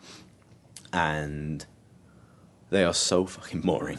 It feels like, and it's all really downplayed, and they're kind of like understated in a way that sounds a lot like, I mean, without wanting to get too much into the very specifics of it, TV actors doing voice acting in a game where the rest of the cast are all professional like voiceover actors, so that they're much more animated and they're much sort of more kind of expressive than the 2 people you end up following around from the TV show, especially because the main male lead is a sort of... He's a weary, kind of world-weary, sort of free-roaming bounty hunter type who makes a living any way he can, but he does have a military past, but he's kind of disgraced at some point and never quite got over the past. And basically he's Mal from Firefly, like in almost every way. And he has that same kind of like slow, kind of deadpan, home truthsy kind of drawl. And it doesn't sell at all in the game when the face animation's really stiff and they're not saying anything particularly interesting anyway. And so you end up kind of... Like the first 2 missions you do give you the ability to swap your character's costume out for one of the costumes for characters from the show. So the first time you meet this character, you're then allowed to wear his clothes. And like, they needed to come down really hard on one side of this is a theme park to support the television show, or this is a serious attempt to augment the story with something meaningful. And they've kind of tried to do both, and it's a bit... Talking about augmenting the podcast with something meaningful, shall we move to Twitter questions? I was thinking... Your segues into Twitter questions are amazing. Well, I was going to jump in with something that has a percentage chance to create an acid effect as a segue, but I kept talking. I missed that. Yeah, but that would have been a great win. In future, please feel free to get in those segues right in. Little segues, yeah. Your aggressive little segues. Oren asks, would you prefer a game with no DLC if its sequel was larger and out sooner? Tom Senior. Really depends on the game. I mean, people have started doing inventive things with DLC now, and kind of packaging little alternative universe, more playful DLC that's kind of spin off the main game that I quite like, and I kind of like that there's a space that developers can use to do that. So we're seeing like Far Cry 3, they've got their weird 80s sci-fi DLC. Dishonored are doing their story things. I've talked about this in the last podcast. So yeah, I quite like that devs get the chance to be playful with their own world, so they can make a very serious world. Not that Far Cry 3 is, but they can then have more fun with that and pass that on to the player. Were you reviewing the Assassin's Creed 3? I was going to, DLC? But I think I don't actually have it. I think I'm doing that now. So I think Chris okay. That'd be interesting. Yeah, I mean, that's similar thing, isn't it? Yeah, where you're assassinating an evil George Washington who's become king of America or something. I think that's the premise. And it's good that they have the space to do that. They couldn't ever do that in a sequel. But I mean, they can just... So they could take a lot more risks with those characters and with their ideas in those small DLC packs, which I actually think is quite good. Whereas with the money that needs to be poured into a sequel, you don't necessarily take those risks. Yeah, I agree. I mean, and I also think that even if you're not doing something outlandish which kind of breaks the canon of the main game or anything like that, even if you're doing something in canon, if the stuff that goes in DLC is by its nature somewhat extraneous, I mean, it's meant to be I don't want them to just make the main game longer for the sake of making the main game longer. I would hope they would cut the chaff or cut the things they don't need. And I think if you're just saying, we just want longer games, then you're just encouraging people to Pad them. yeah. And whereas in DLC, I don't mind that this mission is something that was a little bit extraneous to the main plot. If I'm that desperate for more stabbing in Dishonored or something, I would probably be all right with just a mission that didn't advance the story. Say, I just want more of the mechanics at that point, probably. Truth. I would like to have traditional expansion sets back. I think to an extent. I think there's a middle ground. Like I quite like large DLC, right? I like kind of knowing I'm buying one thing that I'm going to like. It's and therefore, and also then it's easier for people to give you an opinion on the whole thing, right? No one is ever going to write a review for a £2 weapon pack or extra set of skins or something. But a sort of a big, if they released, Dishonored chapters end of this year that had 3 things of Knife of Dunwall's length in it, and they were functionally similar to the length of the original game, but was sort of all bitty and disconnected, then I'd happily, pay sort of again for that. I think there's a value to having like one boxed thing that you can then kind of roll out. And that was the old expansion pack model, right, where you knew you were getting something substantial. Whereas I think DLC is game length is a crapshoot the best of times, but like DLC is even more so. I quite like things like The Missing Link, where it was just 2 or 3 hours of really well, insulated experience, even though it was slotted right into the middle of the game. It was its own adventure with its own characters, and they used that as an opportunity to fix some of the things they got wrong with the main game, and it ended up being just fucking brilliant. People really liked, I haven't played it, but people really liked Minerva's Den for Bioshock 2 as well. And it was A lot of people playing that suddenly. yeah. Yeah, that was great. Yeah, it was. Especially because it was just like, we've got this world, we've got these mechanics, let's do something new with them. Yeah, precisely. So I guess no. Apparently not. Bogulez asks, is the new Thief going to be good for Thief 2 players, but I guess it means fans of the series, or will it be dumbed down like most new titles? The consensus from people who've seen it seems to be no-ish. I also disagree with the premise of the question, because I don't think that modern titles are dumbed down. No. But I think they're not a giant pain in the ass to control, like the vast majority of old games were. Nostalgia, man. Yeah.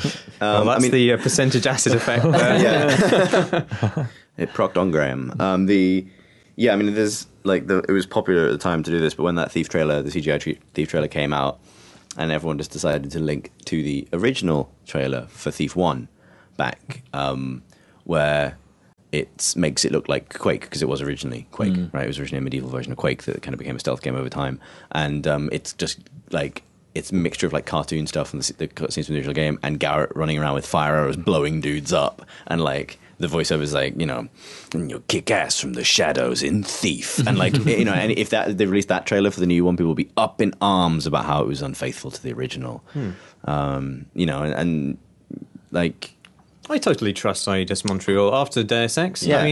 I trust them with any franchise now. I love Deus Ex Human Revolution. Yeah, I think Revolution was I think it's the best Deus Ex game. Yeah, and if you were ever going to update any game which had a huge amount of expectation behind it, they've proved that they can do it properly, and I can imagine that they've done the same with Thief, or at least I hope they have. Yeah, I mean, there is no, in terms of looking for conspiracy theories or whatever, there is no one gains anything from releasing a Thief game that Thief fans don't want, right? Like they changed the name. Undoubtedly, the reason it isn't called Thief 4 is to avoid alienating people who've never played it and who've maybe come to games in the however many years, 7, 8 years. When was Deadly Shadows? Was it 2003? I don't know, but it's a reboot, right? I mean, essentially, It's not a reboot. It's not a continuation of the same plot. I thought it was. I thought Like it wasn't. looking at Garrett from the trailer, it looks like, he's got the eye and everything, which is all part of the story. So. Okay. Like it says, it In says the that show notes, guys. Yeah, it'll be in the show notes. As far as I know, because it says that Garrett has been away from the city for a long time after an absence, but it doesn't specify for sure that it's actually a decade later or something, and all the factions have kind of moved on, and he's returning. But I imagine the games of the events of the previous games have happened, I think. But like, because he has the mechanical eye because of what happens at the end of Thief 1 and stuff like that. So spoilers for Thief 1. But the reason it's not Thief 4 is simply because that's off-putting to people, right? Oh shit, I've got to play. The same reason Tomb Raider is Tomb Raider. And Yeah. and something is sensibly wrong with that. The alternative is calling it. That's why Thief Deadly Shadows was called Thief Deadly Shadows, not Thief 3, and that was great. So I don't have a problem with that. I think people were concerned about the slow down time thing they've added, where it's got like a little bullet time mode. But that's something to wait and see on the execution of it. I'm not sad about that. I love bullet time. Bullet time should be in everything. I think you're going to get your wish. I think Yeah. it's pretty much there. No. I think it worked well in Dishonored, the ability to slow down time. I mean, it gives you a lot of flexibility in stealth situations if you've been spotted. Often, instead of just flapping around in a panic, if you can actually slow something down and make a plan, then that's surely just giving the player more options and making it less frustrating. Yeah, I think games which aren't punitive have something to say for them. Like, I mean, in Dishonored, you're given a set of systems, and you're allowed to toy with them however you please. And giving the player more freedom to do that may make the game easier, but making the game hard isn't the part from which enjoyment is derived. It's playing with the systems. Yeah, I agree with that sort of game, definitely. Yeah, I mean, Obviously, there's absolutely a way of building Adam Jensen in Deus Ex Human Revolution, which is vastly overpowered. It's like the double what the bombs that fly out of him called. Oh yeah. Typhoon. Icarus. It's It's Icarus's landing system. Yeah, Typhoon, you're right. But like it's something like double Typhoon and the EMP shield. Yeah, that or was something. my boss skipping button. Yeah, exactly. And you end up with like your smart bomb. Basically, you're playing Geometry Wars at that point. And like, but I wouldn't use it in any other circumstance Yeah. because I'm oddly disciplined enough as a stealth player, and not very much in other games, but particularly in stealth games, I'm quite good at limiting what I do. So in Splinter Cell and Dishonored, I always try and play them non-lethally and hide bodies wherever I could and stuff. And that's the fun for me. That's what I get. yeah, I mean, Interesting. by dangling it. Sorry, go on, Tom. The Icarus landing system changed the way I play the game entirely because I would seek out every excuse I could to jump off a high thing onto enemies just to hear that sound and to see him gently kind of land on the ground. And you could upgrade it so that it kind of stunned enemies when you landed on them. And there are actually so many opportunities hidden throughout Human Revolution to land on people from a great height. And that's one lovely ability that changes the way I play it entirely. So more of those is great. I mean, I would argue that like the great pleasure of stealth games really is the feeling of like playing in a way that is like aesthetically pleasing to you, right? Like almost expressing yourself. And the more tools you give people to do that, like I never used Icarus in Deus Ex. It's basically almost pointless. There's no doubt about it. Like It's, I get, I really like being like the ghost that no one ever sees and stuff in these games, and so like I'm the ghost who falls out of the sky. yeah, space ghost In a big coast to coast. golden Big flame. golden- oh, it looks so good. Electro flame. They made that ability look so good. Yeah. Couldn't stop using it. But I think the skill of designing them is designing them in a bunch of different directions at once. So for over here, you've got the kind of, like you see those like amazing skill videos of Dishonored to people who can play like hyper lethally and like, teleporting and like sliding under tables and planting mines on the underside of tables as they slide under in slow motion. All this. Yeah, if you Like, want difficulty, just do that. Yeah, exactly. Like the difficulty isn't in That's the completing challenge. the game. The difficulty is in creating something that is kind of badass. Yeah. So far we've kind of said no, No. to all of the. Yeah. No. Sorry, we will. Okay, Yeah. Here's another question to potentially say no to. Matt Turner asks, No. do you think pre-order incentives will get worse? For example, pre-ordering to unlock multiplayer, or have we seen the worst of it already? Oh no, they'll get worse. Everything's going to get worse, and eventually you'll die. that's the outlook we have. It'll keep getting worse until sales get hurt by it. Like they'll push the limits of which they can get away with it. So we're saying yes to this one. Yes, See, it is awful. I don't know that they'd go so far as to block off multiplayer because I think that would undoubtedly cause an enormous backlash. Yeah. But yeah, certainly they're Don't gonna pre-order be, games. That's Yeah, not. don't that's pre-order that's games. Don't pre-order games. That's a terrible it's a idea. Terrible, terrible thing. Like, People didn't be- pre-order games, you wouldn't have these ridiculous penalties for people who don't pre-order games. Yeah, and Yeah, and it's like either the stuff is good, in which case it should be in the game, or you're getting a worse experience by buying it early. Either the game balance is dependent on these things, or it's imbalanced by these things. It's not. There's not. At the very So least- either way, you're being screwed, one way or the other. Yeah, Either don't- you're making the game worse for yourself, And then or you're angry because it doesn't look like the YouTube video that was released like a year before. Well, Yeah. wait until it's out, and then you'll Yeah, know read, whether it's read any the good. reviews by helpful people like us. or at the very least, don't pre-order a game you haven't had a chance to play. Yeah, Like, you know what I mean? Like, I pre-order games sometimes, but I'm in a privileged position where I'll either have played it myself or I'll know someone who has, whose opinion I trust. Like if you, yeah, like I can understand people wanting to pre-order MMOs. I do, because I've been an MMO player most of my life, and I know what it's like to be in those games at launch day, and it's a kind of special experience you don't get again. Yeah. And I can understand why people do that, but I don't think I've ever pre-ordered an MMO that I wasn't in the beta for example. Like going in blind is such a risk. MMOs are a kind of odd case because, like, pre-ordering only exists because there used to be scarcity. Your local shop is only going to get 6 copies in, and you want to make sure that one of those 6 copies are for you and not sold out when you get there. MMOs still kind of have scarcity because servers have limited space. It gets very busy on launch day, and so if you get priority because you're a pre-orderer or something like that, then that makes sense. But for most games, you're just downloading them from Steam. There is no scarcity. Pre-ordering makes no sense whatsoever. The reviews will go up on day one. You can buy it an hour after it's out, after you've read 80 reviews or check Metacritic or whatever, and you will be harmed not a bit, except you'll miss out on the crappy gun which probably imbalances or breaks the game anyway. You idiots. What This poison thing is procking a lot on Graham. Yeah. Okay. So yes. So yes. Yeah. No, yes so far. Ian Chain asks, I like first-person shooters, but I don't like ultra-violence. Should I play Bioshock Infinite? That's pretty violent. No. Yeah, it's very violent. It's No. very violent. Surprisingly I think it's violent. deliberately violent. I think it's deliberately drawing that contrast, but it is. It's also kind of enjoying it. Yeah. It took me aback at how violent it was. In fact, I played all kinds of violent games, and I wasn't expecting this to be as graphic as it turned out to be. It's not bio-present surprise, Graham.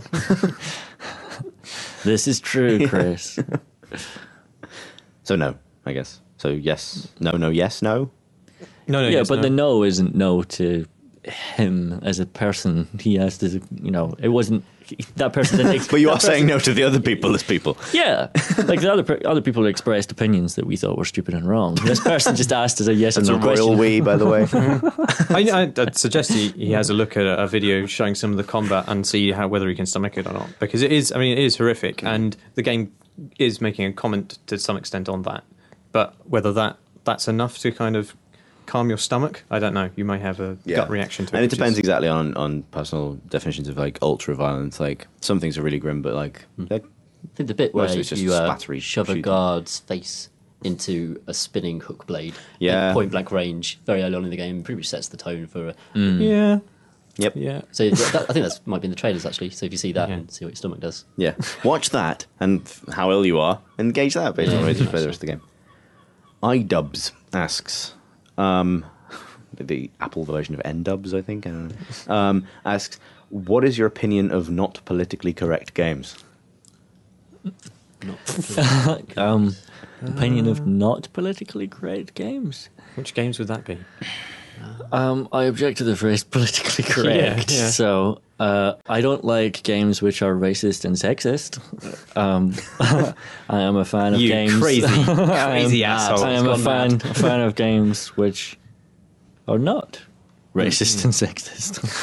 Yeah, it depends exactly like what side of it. Like, Yeah, politically correct is a are we term that talking? means different things to different people. Yeah. I would not want like. I don't think racist jokes are funny, so I would not want them in games because they're not funny and because they harm people. Yeah, but at the same time, Bioshock Infinite contains a great deal of Racism. and racist imagery, but the game itself is not racist. It's expressing a point of view, and that's fine. And yeah. Yeah, it depends entirely on the intelligence with which those ideas are being used. Yep. There you go. Was that a no or a yes? Yeah, it wasn't a yes or no question. So Can we just answer it with a yes or no anyway? yes. Wait, which did what? Wait. Read it again. What is your opinion of not politically correct games? Yes. Yes. I I think think we've answered that. Yeah. because we said there are no barriers to content, right? There's only execution. Okay. Agreed? Yes. Gentlemen? Sounds reasonable to me. Okie dokie. Cowjuice asks, Cow juice. hey, as games critics, what is it like when they're made by your mates? How would you tell them if you think the game is poop? But definitely used to be. In the absence of Tom Francis, It's extremely awkward and somewhat annoying. There's a growing number of games for which it is difficult for a PC gamer to preview or review. And in some cases, these are games that otherwise we would have previewed or reviewed them, and we didn't, and we haven't, because it's just, like there's a conflict of interest there. And so... I lie a lot to people, to their faces. Whatever they want Just to hear. extremely non-confrontational in a kind of cowardly, duplicitous way. I loved Little Inferno. That's great. Really, really insightful criticism. It's not that you're non-confrontational, Martin. You're confrontational in any arena where direct reprimand is impossible. Yes, like Tom's sister, with the absence of punishment makes me... Okay. I thought you were going to say something else. What? You're just on the roof with a rocket launcher. Yeah, that's right. Yeah. firing down. Yeah. As soon as the No cops show danger up. of repercussion. That's me. I mean, sorry, Tom, are you going to say something? No, I was just wobbling my head. Towards the microphone. Yeah. Oh, good. No, you're all doing it. Yeah. Like happy dogs.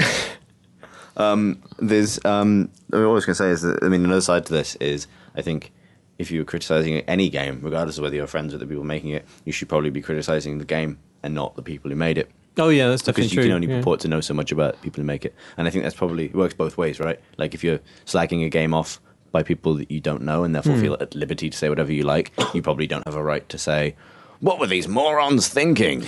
It's interesting in the cases where you have... it's more so... That's more tempting with indie devs, isn't it? Because there's... To kick them. No, yes, obviously. Look how little they are. Yeah, obviously. My antipathy towards individual humans aside, like they are individuals making games, and they're often strongly stamped with a sense of authorship, which you don't necessarily get from like an AAA game. I mean, you're not going to really meaningfully criticize any individual who is part of Assassin's Creed 3. Like, Well, no, but people certainly will single out individual creative directors yeah, or whatever. but they're idiots for doing that on yeah, the okay. whole. Okay, yeah. That's not meaningfully their work is not meaningfully represented. But when you get, but it's kind of more confusing when you get people who set themselves up or are set up by their PRs as auteurs, like Ken Levine, rightly or wrongly, and David Cage and people like that. It's very easy to kind of take a pop at them because they are there espousing their philosophy and saying that's what's in the game, Yeah. And that's very much the case with indie devs, I think. But I think when it comes down So- to the bare bones criticism of how things work in the game, you should be talking about why things don't work, not why this person is a prick for saying they might. Right? yeah. It's never going to be like if the game was bad because so if the next David Cage game was disappointing because when you played it David Cage came around your house and hit you, then you would have reason to criticize David Cage. Well, he does turn up Personally. as characters in his games But he- periodically, he's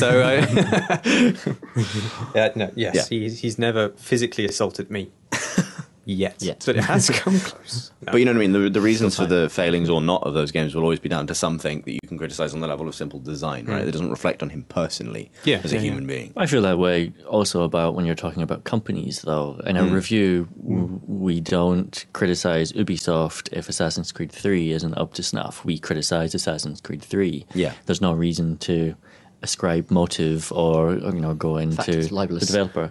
We'll criticize Ubisoft for their policies regarding DRM, for example, because that's the company taking an action. But when it comes to the actual piece of art or entertainment, we try and keep our criticisms to those. Yeah, there's a legal aspect to that as well. Quite a strong legal aspect. That's also true. Well, and as well, at the end of the day, you can't presume to know exactly what the processes were by which something came to be bad.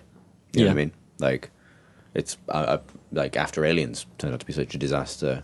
I'm glad I didn't go like, oh, Game Box. You should have slagged off Randy Pitchford. because then all that stuff came to light Yeah. about the kind of questionable development history of that game, and ultimately a lot of people probably did very good work on it. It's just that the actual overall product didn't come together, so it's not fair. It's The so funny easy thing to. Sorry, I was going to say it's so easy to see a game like Aliens: Clone Marines, and what people say is, this is really lazy by Gearbox because it doesn't work. It's unfinished, and it's like, well, it's probably never laziness. Well, there's a lot of incompetence in the development of video games throughout the industry, but it's very rarely laziness. What it tends to be is a group of people working 14-hour days and then being made redundant at the end of the process. They're not lazy most of the time. So Yeah. and so you get into real tricky waters. But we'll review Gunpoint when, to bring it back who are to. we going to get to review that? Yeah. Well, we'll From find. Francis. This might not work out, but I think we should review Gunpoint. And what we'll do is we'll find someone who has never met Tom, a relatively new freelancer, or someone based in Can America. Have them kick say, its face off. and if the score comes back and it's 60% or it's 49%, and that's going to be embarrassing, isn't it? very awkward for all of horrible. us. Yeah. But we'll cross that bridge when we come to it. Burn that bridge when we come to it. I mean, the reason I kind of brought up the criticize the game, not to play thing, is because it allows you to insure yourself against criticism in the other direction. If you do have to tell your mate why you don't think his game is any good, you can, it's never a personal judgment, right? It's criticism, right? Everyone in this room has had to criticize someone else's writing, for, what I mean, for work and offer meaningful feedback, right? You can do that without. Calling them a piece of poop. Yeah, exactly. Yeah, I haven't got to that part yet. Lead Anyway. with venom, Yeah. then pudding. It's the old shit sandwich, as we say. Yeah. Say something nice, say something nasty, Say something nice. say something nice. I don't. Stuff it in there. Speaking of which, I don't know if we can reduce this into a yes or a no. Because it was, what was it like when they're made by your mates? How do you tell them if the game is poop? No. No. Yeah, that's okay, no. Draco Silva asks, in honor of the Stalker collection being 75% off, apparently it's somewhere at the moment, maybe put a link in the show notes if it's still running. If Stalker was rebooted, who would you want to do it? Well, it is kind of being rebooted by Vostok Games. Survivor. Yeah, it's not quite the same. It's not quite the same thing because it's a multiplayer game. But I mean, it is the same devs essentially who are responsible for the aborted Stalker game. Yeah. I don't know that I do want it to be rebooted. I don't know that every game needs to be. Stalker was relatively recent. I think with Call of Pripyat, they successfully expressed the ideas that they've been trying to with that Yeah, that's series. still pretty fucking great. Like, Yeah, I mean, it's I still would just go brilliant. back and play that now quite happily Yeah. rather And than. it's loads of mods for it if you want to extend it, if you've already completed it. I don't think it's a game which needs to be started over from scratch or reimagined in any way. I mean, in a way of maybe rewording this, it's a thought exercise that doesn't directly question the values or interests of the guys asking the questions. But that's all I want to do. Like, who do you think is capable of making a game that is that effective? Yeah, there's not that many. I would have to say it would probably be from the same part of the world. Like, I mean, probably from developers who have been born from the splintered remains of the Stalkers developers themselves. The guys who make Metro are probably 4A, yeah. about as they don't make the same kind of games, but in terms of like a development ethos, I'd like to see they'd be closer than most others. the Chinese room, Oh yeah, that would be interesting. I wonder. Yeah, the Dear Esther guys, or They would- Frictional, like in conjunction with the Amnesia chaps as well, because they're working together at the moment. That'd be an interesting That's one. That would be Yeah. interesting. Yeah, Frictional would be good. yeah, that might be an interesting way for them, the Chinese room, to go because obviously they've explored narrative, fairly non-interactive experiences. I'd like to see what they do with the MMO. Yeah, because that'd be they're the smart guys when they talk about mechanics as well. Like, so yeah. They've done art. Now let's see them do guns. Theo Newman asks, hi guys, any love for Frozen Byte, who are the Shadowground Trine developers? He says, quality made by a small team and not a single bloody Kickstarter. That's A true. little sting in the tail there. Yeah. Yeah. Yep. I'm Yeah. not actually a huge fan of the Trine games. No, was I. They're slightly- very pretty. yeah, they're kind of gorgeous looking, but soothing in a way. Kind of sit with you, fiddly and slightly sit with a friend and be a boring. yeah. Well, yeah. I completed the first one, but not the second. And Yeah. but I can kind of see the relaxing pleasure of them, of just sitting with a friend and bashing things and swinging with the thief or whatever is really fun. Yeah. Thief was OP. Thief would just Yeah. grapple across every single obstacle and then finish the game. That was it. The PC Gamers, Tom Francis has just appeared at the window of the podcast studio, gesturing creepily for our Bioshock Infinite podcast. I think he was trying to be stealthy. Then you but- pressed his face against it, it slowly slid down. He did, yeah. Crumpled at yeah. the bottom outside. Yeah. Yeah, hopefully he left an audio diary before that. Shall we speak to the last of the questions? Well, no, I mean we've got plenty of time. He's very, very early. Oh, I told him to okay. get here Sodom, at- then he can Yeah. leave. Yeah, exactly. Stay I told him. outside. I told him to get here 20 minutes from now, so Oh, well. he can pace around We looking could for kind of somewhere let to him lie in down. and just let him join in for the last sort of 20 minutes. We could do, but we don't have enough microphones. I'll share a microphone with him. Is that You just sit in your lap. encouraging him? I don't know. It seems like, yeah. Yeah, I mean, it would seem like Once you let him in, he's going to want to live here. Yeah, That's how it works. Yeah, good- yeah, good like point. once you've invited him in, he has to. He's outside the door now. Yeah, he's fine. He's wandered off now anyway. I don't know how we would go about inviting him in with that. No. Yeah. That's where you could use the summoning spell. Anyway, back to Twitter questions. But yeah, no, I mean, I quite like the games, but yeah, I played a bit of Shadowgrounds as well. I thought it was sort of fun, but again, a bit sort of fiddly, and I didn't stick with it for very long. But they're obviously incredibly, like, the technical work on Trine 2, I thought it was a beautiful game, really beautiful. Moving on to the next question. Yeah, all right. So that's a yes, I think. Tree Pig Eyes asks, what would you think of a massively multiplayer isometric RPG like Zelda? The massively multiplayer, Zelda. isometric Like, Zelda. he uses Link to the Past as an example. Oh. There is that. What's it Realm of called? the Mad God? It's not very much like Zelda. Not very No, much it's more like like Zelda, Robotron, but there was isn't it? isn't there an MMO Robotron. called Nez Land or something like that, which is very specifically that started off as like a retro pastiche to Zelda games, and then has kind of grown into its own thing. I can't remember what it's called though. I don't think it's Nez Land, but it's got Nez in the title. Link So- in the show notes if it exists. Yeah, I like that. Yeah. I'd much rather have a good Pokemon MMO. That was Yeah, it's a very That good would be point. sweet. Yeah, Yeah. Look around on a phone. We'd never get anything done. that would be great. That's the end of all things.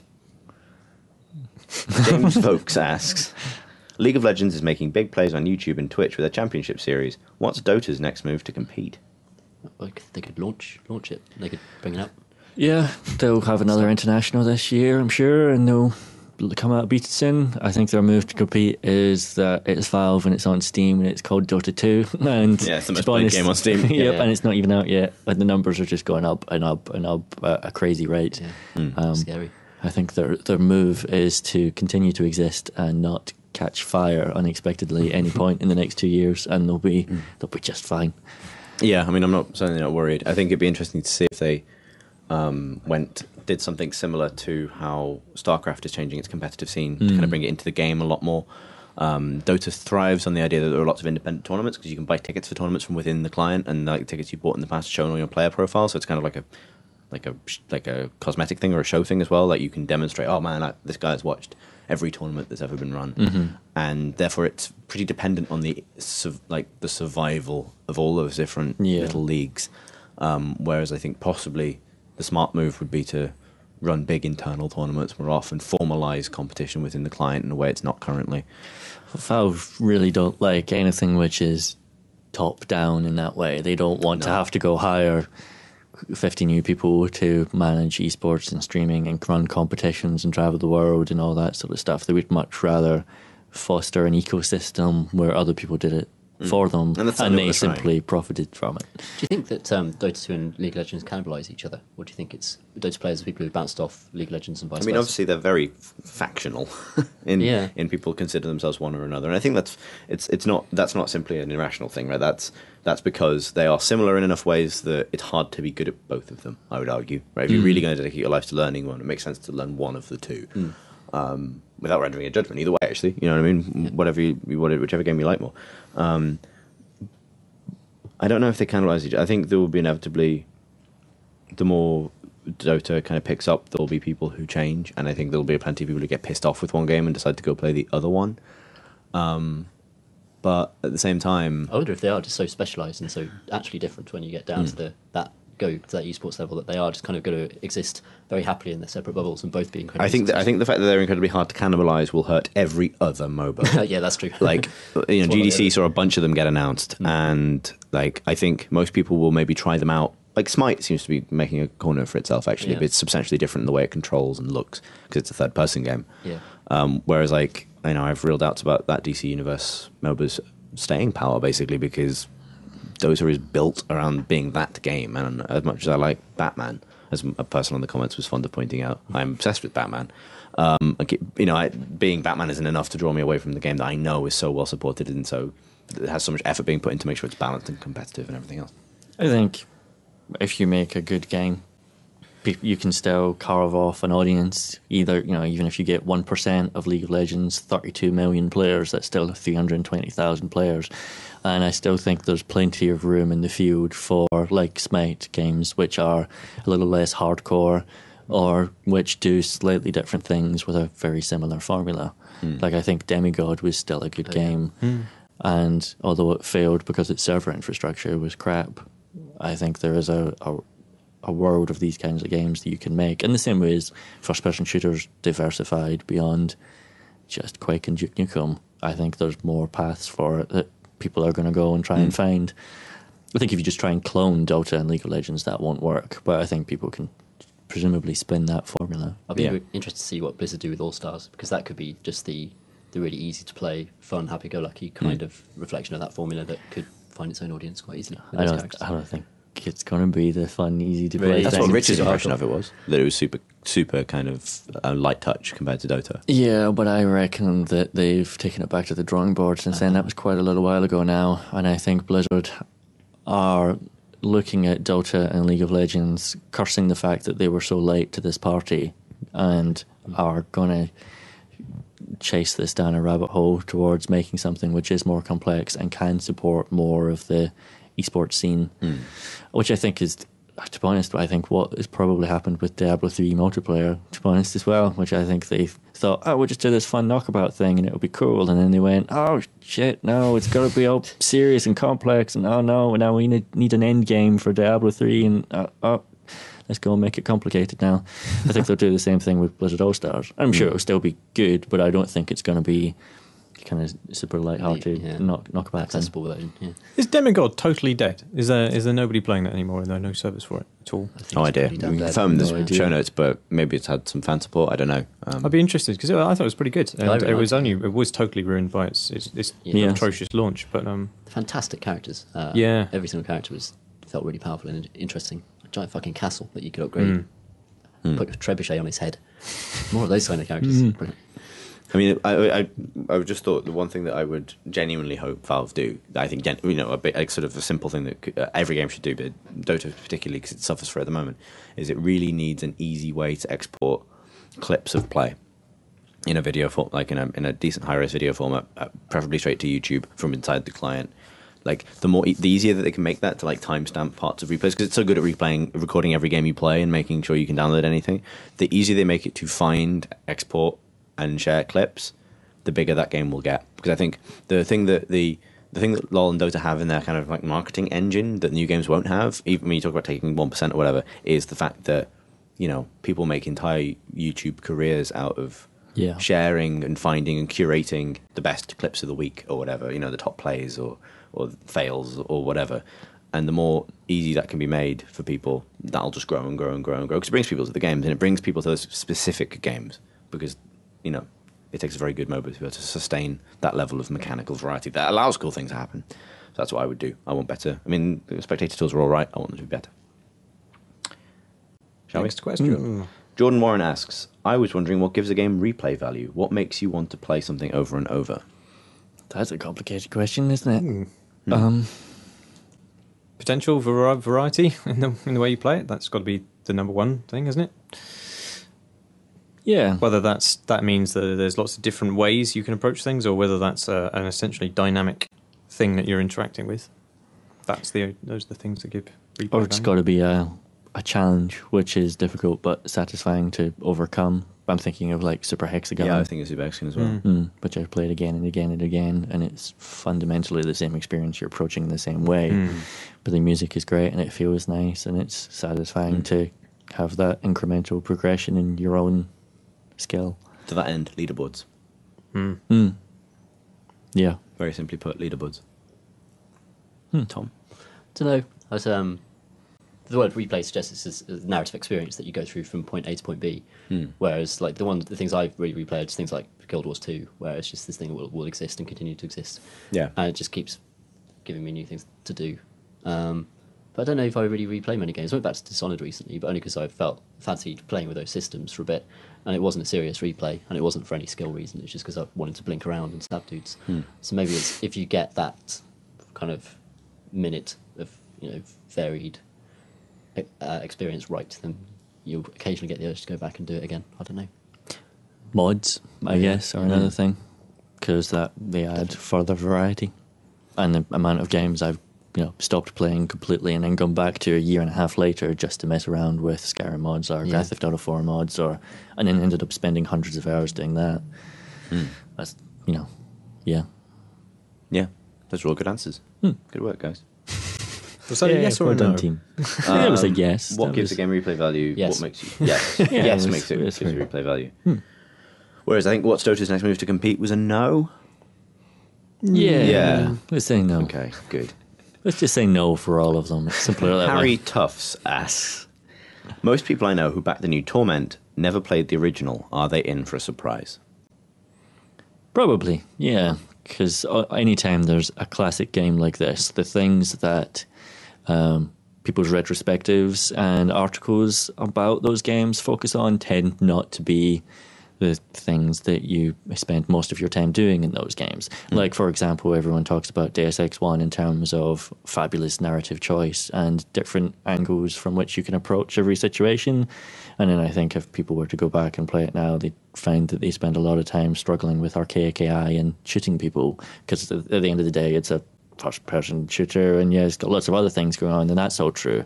But people dial in on the special thing and ignore everything else.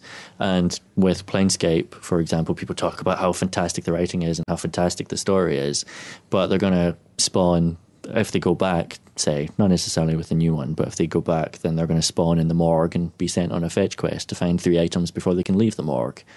And they're going to go, but this was meant to be transcendental. This was supposed to change my life. This was supposed to... I've never made it out of that morgue. It's certainly in Planescape. I've never made it out. It's a confession. I never made it. I didn't do it.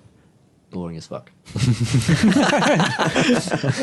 So that's a yes? Yeah. Okay, good. Ian Chain asks, are there any good PC games for kids that are more than just mobile or casual games? Anything like Super Mario Galaxy? Lego games. Oh, yeah. Lego Batman would be my suggestion. Or like Lego Harry Potter. Yeah, those As those per your child's preference. And really, any of the Lego games are pretty good. Minecraft. Yeah, Minecraft. I don't really know. Children. Don't really know. Children? What are these? What are they like? What are they? Guns? Little things. I don't know. Would you really want your child on your PC? Well, they are allowed, you know. Did they say specifically like Super Mario Galaxy or just child friendly? They said anything like Super Mario Galaxy was part of the question. Okay. Yeah, interesting. I don't know why you would. I know. Obviously, the question works within certain limitations, but I'm struggling to think why you would want to. Assume that When there's a wealth of games that do serve that purpose on consoles and on iPad, it seems curious that you'd. Assume we live in the future where consoles are dead and everyone has a big picture mode Steam box thing under their TV. I think if we divorce it from the Mario Galaxy thing, there are things like Kerbal Space Program, or these kind of buildy, sandboxy things that are great for kids to just mess around with and play with. Yeah. Depends a lot on what age of kid as well. I mean, there's loads of games for, I think, 11 to 14-year-olds. There's perhaps less for 5 to 9-year-olds. Yeah. I'm just trying to think of any kind of fun 3D platform of the kind that he's talking about, that Super Mario Galaxy kind of Banjo-Kazooie kind of stuff. On I can't PC, think of yeah. that many No, on PC Not- at all. Not that many on console anymore, though, either. to No, be it's a fair. really tough market to break into. Yeah, where's PC's Spyro, eh? That's what we're awaiting That's for. what no one's asking for. Yeah. Kickstart Spyro the Dragon. Bubsy the cat, that's what we need. Oh, yeah. Zool. Cool Yeah, spot. bring back I miss Let's Zool. go back to 2D side-scrolling games now with bad brand don't know tie-ins. that's Splunky. Fancy a That's cheaper a good game for juice. kids. Yeah. It's a good game for kids if you want your kids to fight each other physically. Because, I mean, frankly, grown-ups fight each other physically playing Spelunk. What about Fez? It's not quite a 3D platformer. It's not Or yet. is it? Oh, yeah. No, How into cryptography is your child? Yeah, you can play that game without that. I mean, it's a joy just to bounce around that world. I don't think you really Looking forward need. to playing that. Yeah, that's great. Very good. When's I it mean- out on PC? Soon. Okay, show notes. Show notes. It's also like Terraria. Yeah, Terraria's good. I can't wait for their next game actually, which is just Terraria in space. It's called Should've just called it Spacebound. Yeah, Space Terraria. Space Terraria. Yeah, so it was a fantasy Terraria's a side-scrolling fantasy game. It's basically like Minecraft. You carve out your own little empire and build houses and things, but it's full of weird things you can discover. There are flying islands, and there's always a fortress on the very edge of the world, which is randomly generated and full of loot and guarded by enormous demon bosses, and sort of these weird incidental things. And going into space gives them way more scope to put more wacky shit in, and that's really exciting actually. Yeah. Really good. Everyone should play Terraria. It's good. Everyone should play Terraria. I'd Sims asks, with the leap in tech and ideas that comes from a new console generation, what benefits would you like to see cross to PC? Better AI and everything. I mean, not specifically Better just AI. things that could be better in the future, but like if any of the thoughts going into the new generation of consoles could be Oh, transferred so you to mean PC. into the hardware specifically? No, I mean like there's a lot of. I think what they're getting at is there's lots of new ideas in the formation of a new console generation. Bad ideas like everything requiring an internet connection would be one example. But all the ideas that have been confirmed so far, and all we know is about the PS4, are things that are just responding to what the PC has had for a number of years. But I would challenge that. I mean, like the PC hasn't had really accessible streaming options, for example. Like it's been possible, but it's been possible if you're willing to set up Well, I think third-party people software. have tried to make them, and they've all not worked. Some of them. I won't say all of them. Yeah, Or but name everything's any. third-party software on the PC, isn't it? But it doesn't necessarily have to be in terms of games having a. Twitch TV is pretty easy to use, and it's being integrated into more and more games, though. Yeah. I mean, Okay. so it's something that we already have. I guess we can say that we would like a nicer interface from which to do that, but that's not really an idea which is inherent to the new console generation. The stuff that Sony was saying about being able to instantly stream your game to somebody else so that it could even take over from your game.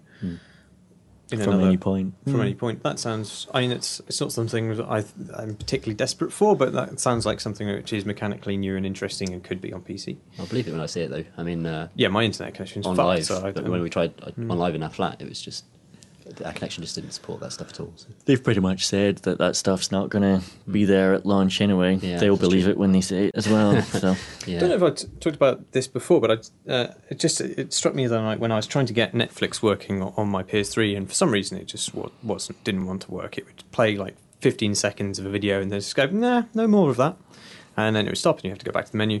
And like when you, this is what disturbs me about the entire prospect of always online or streaming or anything like that, is when Netflix goes wrong on my PS3, there are so many different businesses between me and discovering who is responsible for that failing. Like, is it Netflix? Is it Sony?